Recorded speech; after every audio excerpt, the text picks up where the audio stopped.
Welcome to another episode of Real Estate, Real Life, Real Talk, Real Live with your host, myself, Damon J. Brockenberry, the extraordinary, also known as Damon the Agent and CEO of the Soul Supreme Team.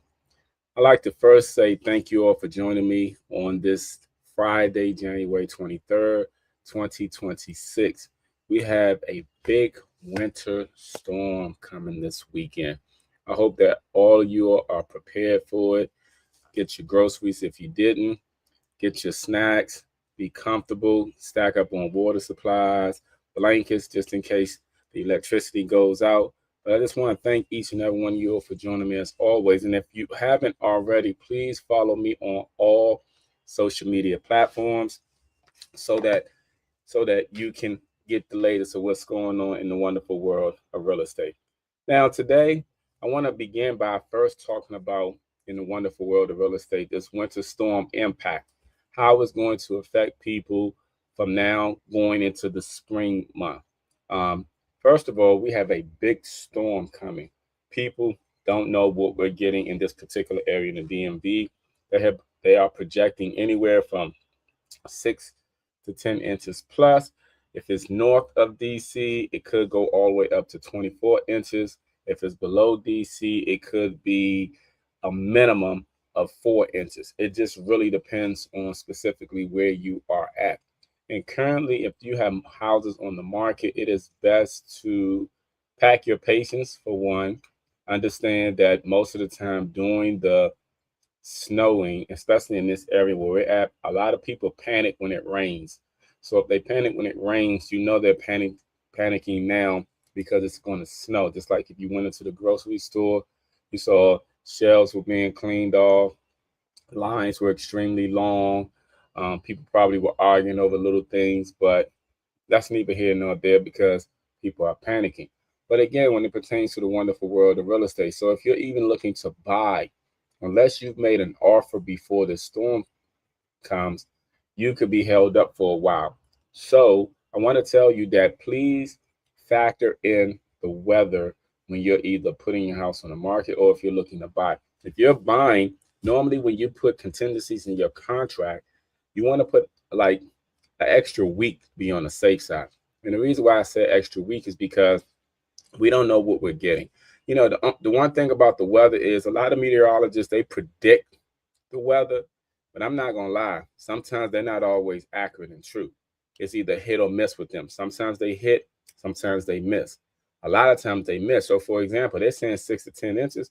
This could be 20 plus inches, or we only get 2 inches. I doubt we only get 2 inches, but even with 2 inches, a lot of people are just real paranoid about a lot of stuff. So, in the wonderful world of real estate, I just want people to pack their patience, take their time, factor in all of the days because electricity could go out in certain locations. And if that does happen and that does occur, please understand that it will impact you. Now, speaking of electricity, tomorrow, which is February the 24th, I will be hosting an open house in Washington, D.C. If you're in the Northeast D.C. area, in the Trinidad area, I will be hosting an open house. The open house will be at 1265 Moore Street, Southeast. I'm sorry, not Southeast, Northeast. 1265 Moore Street, Northeast. If you're in the area between 1 and 4 p.m., look for the signs and stop through. We could talk about the wonderful world of real estate. So please keep that in mind. And speaking of that, that is going to be my house of the week. So I'm going to do the house of the week, which is going to be the one that I'm doing for the open house tomorrow. All right. So here's the thing right here. This is the house that's going to be hosted tomorrow during the open house. And during the open house, I want you all to please stop by if you're in the area.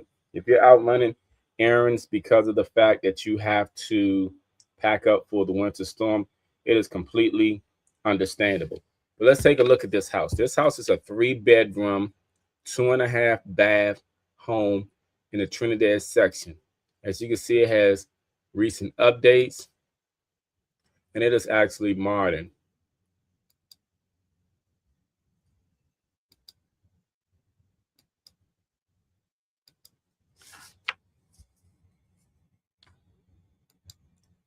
Okay.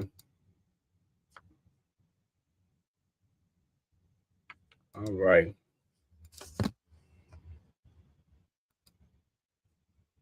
Again, this house is being hosted open tomorrow from 1 to 4 p.m. This is before the storm. The storm is supposed to come after 10 p.m. at night. So you still have time to do whatever it is you need to do throughout the day. If you're in DC, specifically Northeast, off of Benning Road, Florida Avenue, New York Avenue, Kenilworth Avenue, this property is in the middle of all of those. Please stop through so you can take a look. This could be your home, very convenient and centrally located. It will be great for hosting, and it has a nice side locks. All right. All right. So I'm gonna get into my Q&A. My Q&A, which is my question and answer. And if you all have any question and answer, please feel free to always send them to me. All right. Hold on for 1 second. Pulling them up right now. All right. The first question is, how does the seller protect themselves if the buyer's financing falls through? How does the seller protect themselves if the buyer's financing falls through? Now, there are several ways that sellers not typically, protect themselves. Typically protect themselves. And number one is the earnest money deposit, which is the EMD. I've talked about this before. Whenever a buyer is making an offer on a home, sellers look at how much the buyer is putting down. The reason being is the more that the buyer is putting down, the more serious the buyer is. And if something was to happen that buyer abruptly, backs out the contract for whatever reason, the seller can go for all or minimum half of the earnest money deposit. So, of course, they like to be compensated for their time wasted. So, if the buyer financing fails after contingencies expire, the seller may keep the deposit. That's one way. Financial contingency deadlines, tight timelines force buyers to act quickly or risk default. So another way is, for example, when buyers make offer, if they have contingencies in their contract, sometimes the time that's involved with the contingency, sellers may want to shorten it. Or in some cases, depending on which market we're in, a seller, for example, if we're in a seller's market, a lot of times sellers like to deal with the least risk always, but especially during a seller's market. So a lot of times they'll choose a contract sometimes that has no contingency or waiving a lot of contingency, such as the home inspection contingency, financial contingency, and appraisal contingency. These are ways that sellers are trying to protect themselves. Now, me being a real estate professional, I would tell a buyer to never waive any of your contingencies because that's how you protect yourself. If a house is meant for you, it's meant for you. If it's not meant for you, guess what? There's a house out there for you. Never waive your contingency because it can bite you in the butt and it can cost you a lot of money. I mentioned this also previously before that there was one buyer who waived their home inspection contingency. They end up getting the home, and this was not my client. This was a colleague's client. And I said to them, why would you have them to waive the contingency? They said they wanted them to win the offer. Okay. What ended up happening afterwards is once they moved into the home, they started plugging in everything, the TV, the microwave, the vacuum cleaner, and everything blew. And you know why it blew? Because it was faulty electrical wiring. And this is part of what a home inspection does. It find out what you are inheriting because you have many good sellers out there who are very, honest about things, but you also have some people who are not honest about things. And they want to transfer the problems on to the next person and don't worry about it and get their money. But you always have to protect yourself. Another way that a seller protects themselves if a buyer's financing falls through is making sure that the buyer has strong and extremely strong pre-approval. And that means verifying things with the lender, with the EMD that we also mentioned. And then a lot of times they can, from the lender, get written facts about their asset, credit being strong, income being strong. These are things that they protect themselves. Now, And another way that a seller can protect themselves is if they're unsure about a buyer, they can always have their agent to request backup offers. A seller can line up a second buyer just in case. Sometimes buyers don't want to stick around, but if the house has a lot of interest in it, you can a lot of times let people know that we received this offer, but we are accepting backup, because sometimes people really want a house. They're willing to see if the buyer is going to fall through. And then another way that they can do is making sure that to verify to see what the buyer's down payment is going to be. Now, in many cases, buyers use an FHA loan, which requires a minimum of 3.5%. A conventional loan normally has 3 to 10% when a borrower is first purchasing. If they're borrowing for their second home, that is normally 20%. If a seller wants to feel comfortable, they can choose an offer that is a conventional loan where the buyer has to put down more money. You know, in a shaky market, sellers prioritize certainty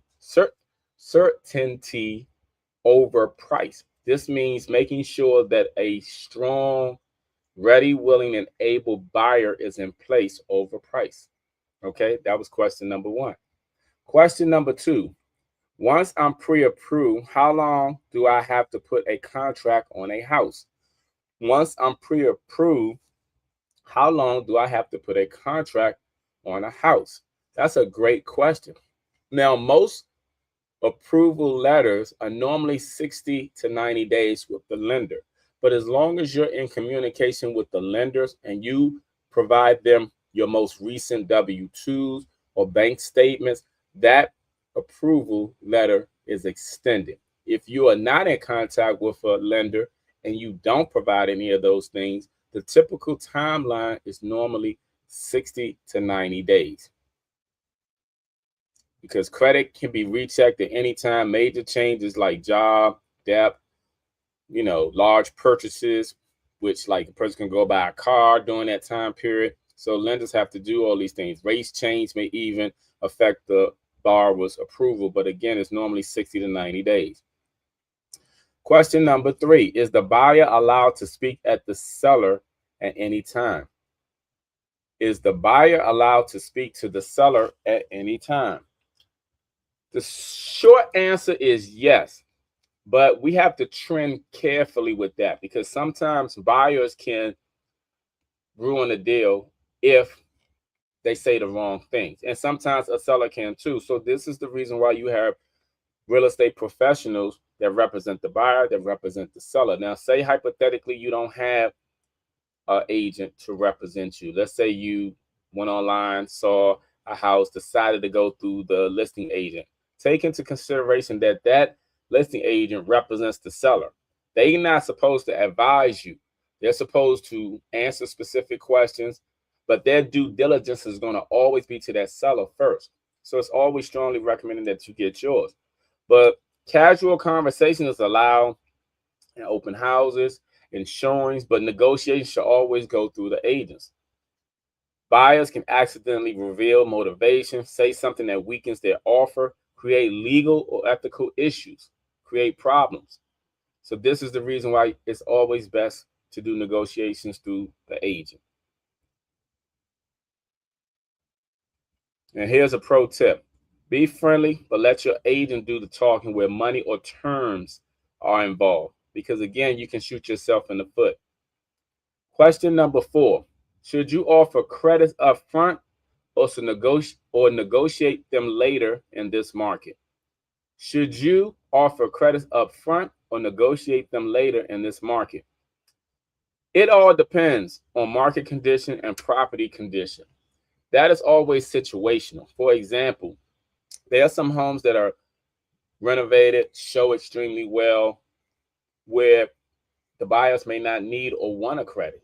There's some houses that need a lot of work and everything where it's probably best to give a credit. It's always going to be situational as far as what should be offered up front or negotiated later. A lot of times when you speak with a real estate professional such as myself, based off what I see, I can let you know. Now, Credits up front is when the home needs obvious repairs. It's been sitting on the market for a long time, and you want a smoother inspection phase. Negotiation, you want to negotiate later is when the inventory is tight, multiple offers are expected, and you don't want to weaken your initial offer. Now, in today's mixed market, strategic upfront credits often work better than waiting because of the market we're in. For example, we're in a buyer's market. So because we're in a buyer's market, it is strongly will be recommended for, hypothetically, to maybe offer some incentives for the buyer, because buyers are looking for everything, including the kitchen sink. They might be even looking for your baby. I don't know. Because when they see that they have all these options, they go for blood sometimes. Depends on the buyer. But if you are a motivated seller and you feel like, oh, well, my house is not moving, 9 times out of 10, your house is not moving because it's overpriced or it doesn't show as well. A lot of times people say, oh, well, the house across the street sold for this price and my house sells better than that. It's all about timing. That's why it's all about the market. Just like we have 4 seasons in the year, spring, summer, fall, and winter, there are seasons when it pertains to selling or buying houses. People don't get that. They just think, oh, yeah, they sold their house. They might have sold their house in May. Totally different market right now in January. But people don't pay attention to that. All they remember is my neighbor sold their house. My house looked better than theirs. Why can't I sell mine for more? Not taking into consideration that the economy has affected, not taking into consideration that all the people lost their job and a lot of those people have put their house on the market. Now taking into consideration that everybody wants to get the most, so people pricing their house this amount and people are overpricing their home. Not taking a lot of things into consideration. You have to take everything into consideration because there are some things that you as the consumer are not going to be aware of. And this is the reason why you hire a professional like myself. Because we, just like people who sell stocks and just like people who sell cars, we know and study the market. We know when it picks up, when it slows down. We know what's moving, what areas was moving. We know what's not moving. We know what you need to do to sell your house. But some people always already come with the notion that, oh, I want to sell my house for this amount because I want to walk away with this amount of money. And they've been watching HGTV, looking on Redfin and Zillow, and then now they think they know more than a real estate professional. Then they tell the agent what they want to do. Then the agent listens to them, put the house on the market. House don't move. Then when the house don't move, they want to blame the agent. No. For me, I'll tell you like it is. It is what it is because like I previously said, the market dictates everything.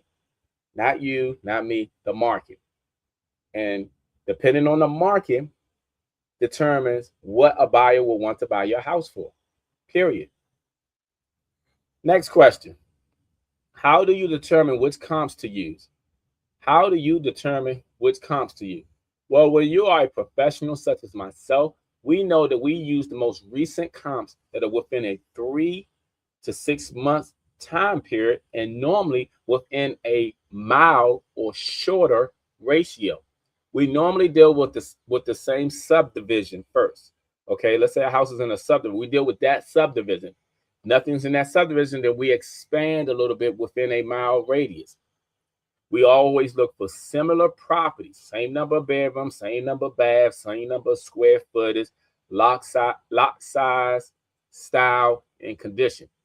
We compare apples to apples. Unfortunately, when I was just mentioning about people think like their house more than a neighbor, sometimes they're comparing apples to oranges, and it doesn't come the same. Even though it's in the same, let's say, subdivision, one house could have been bigger. One could have had 5 bedrooms. Your house could have 3 bedrooms. That one could have been a little bit more bigger square footage wise. Style different, condition different. We focus on these things mainly to have a strong comp, and so do appraisals. Appraisals do similar comparisons when it pertains to using comps. Now, we try to avoid outdated sales. This means anything that's over 6 months.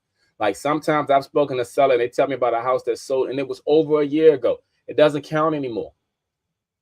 it doesn't count. If it's not within the last 6 months, it don't count. Like, for example, we're in January. 6 months ago would have been what? The end of July? Yes. So July 23rd to now makes 6 months. August, September, October, November, December, January. Yes. But people will say, oh, last March it sold for this amount. Yes, it's less than a year, but it's more than 6 months. We can't use it. Appraisals are not going to use it. And even when you get an appraisal done, an appraisal is stamped on a property for 180 days, which is 6 months, for a reason. 2 seasons. Okay, let me see. Well, that's the last question. Nope, one more question. Should buyers focus on homes over 60 days or newly listed homes? Should buyers focus on homes over 60 days or newly listed homes? Smart buyers will look at both, okay? It depends on what they're specifically looking for. I will always say both because you never know. Depends on what they're looking for. Depends on what they're trying to get, what they're trying to negotiate. I tell my buyers based off whatever it is they tell me they're looking for. Everybody wants a house, but people have different reasons for buying homes. People need more space in some cases. People are downsizing in some cases. People want to upgrade, from a townhouse to a single family home. It's all sorts of reasons. So, depending on the reason, I would tell them specifically based off that. Now, smart buyers will look at both. Looking at homes over days gives you more negotiating power. You have sellers who are likely most motivated at this point because it's been sitting for a while. Possible price reduction. So whatever you see listed, 9 times out of 10, you can reduce that price. And you can get credit opportunities with closing costs when houses have been sitting for that long. Now, newly listed homes, they have fresh inventory. Less wear from showings, potential bidding competition, cleaner competition. Depending how they show is going to create, depends. Like I said, both. Target stale listings first, then selectively pursue strong new listings. That's what you do. So it really depends. And I like to thank you all for always sending me in your questions. These be some great, great, great questions. So right now I'm going to my topic of the day, and then we're going to get up out of here so y'all can go ahead and hit that grocery store.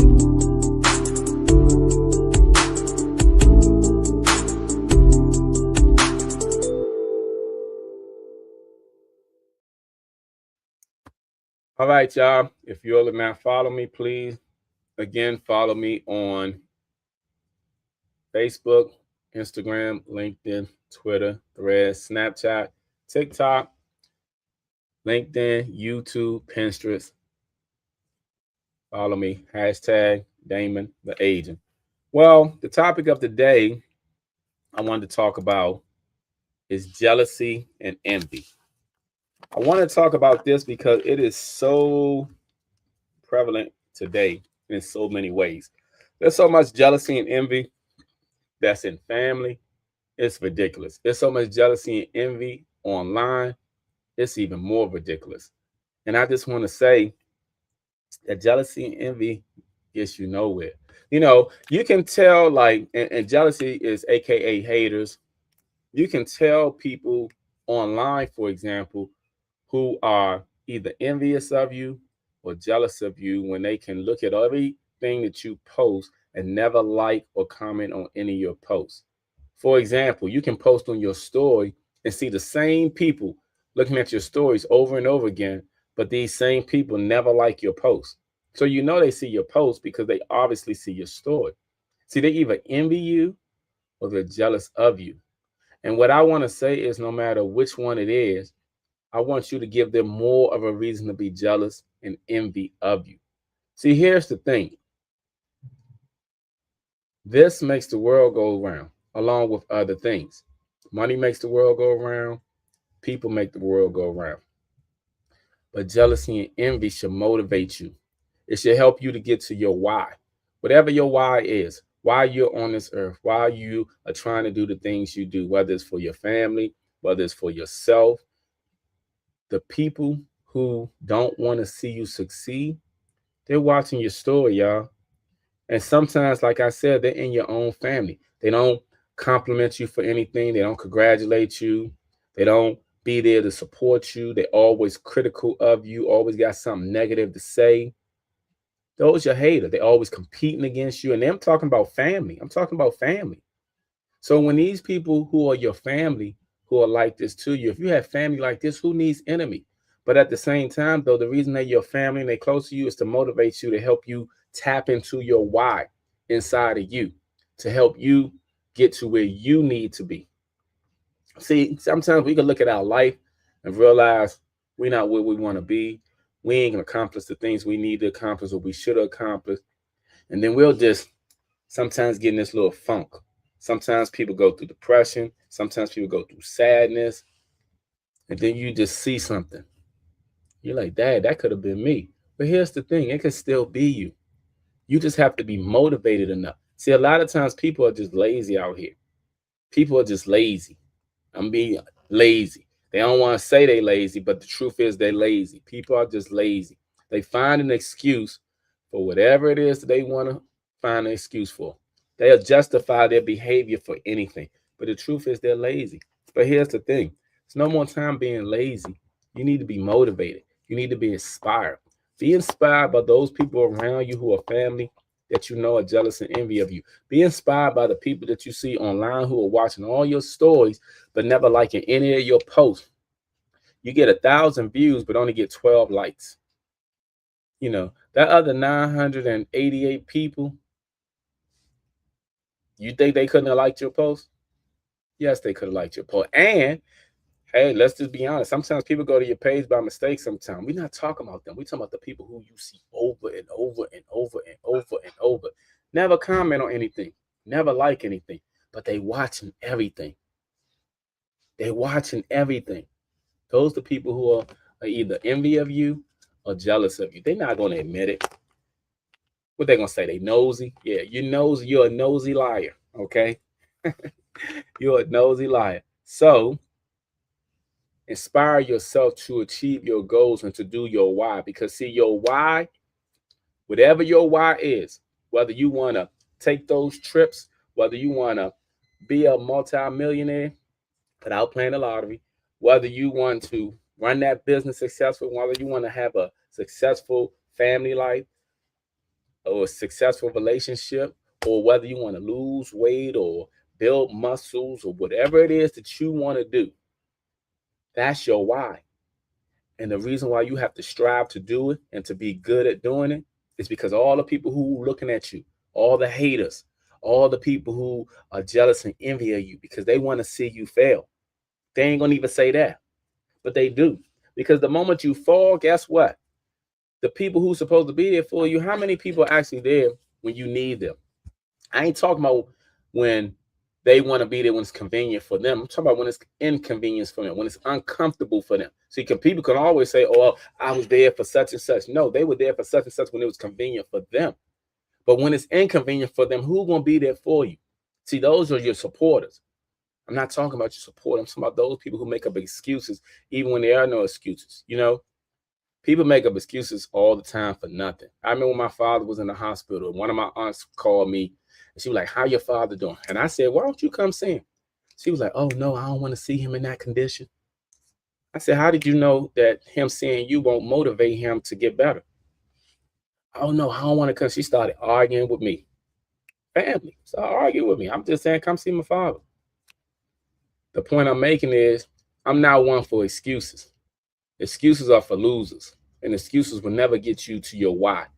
Stop making up excuses and get to your why, because we all know we have people who are jealous and envy in your family, on your job, sometimes even in your relationship. You sleeping next to them every night.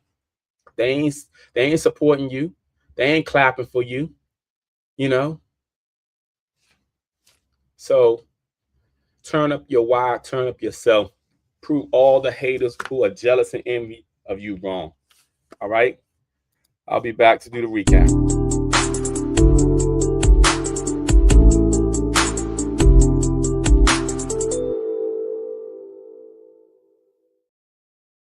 All All right, all right, all right. So here's my recap. I talked about the winter storm impact, how it has an effect on the real estate market. Please pack your patience, whether you're buying or selling. Please, for at least 1 or 2 weeks going into this month of January and February, we may all be heavily affected by it. So whether you're buying or selling, be mindful that the impact is coming because we might lose some power.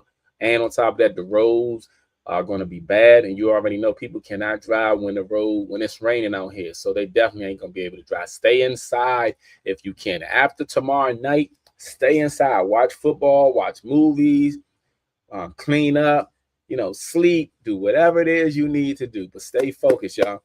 And then I talked about jealousy and envy, y'all. Like I said, we all got somebody in our own family who be hating on us, and we ain't did nothing but show love to them because it ain't got nothing to do with us. It got to do with them. And at the same time, they don't want to see you win. They don't want to see you tap into your potential. And that's more the reason that you have to win. That's more the reason you have to tap into your why, because they want to see you fail. Don't let them see you fail. Let them see you succeed. Let them see you succeed.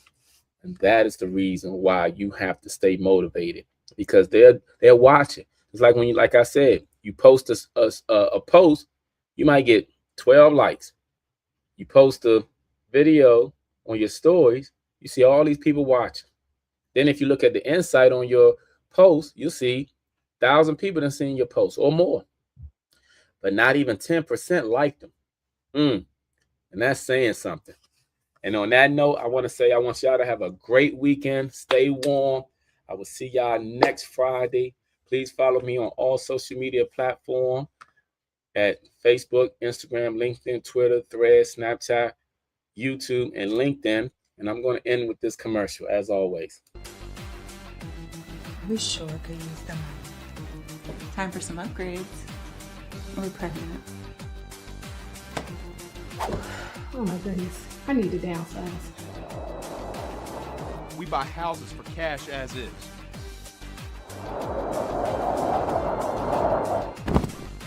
Damon the Agent. A name you can trust.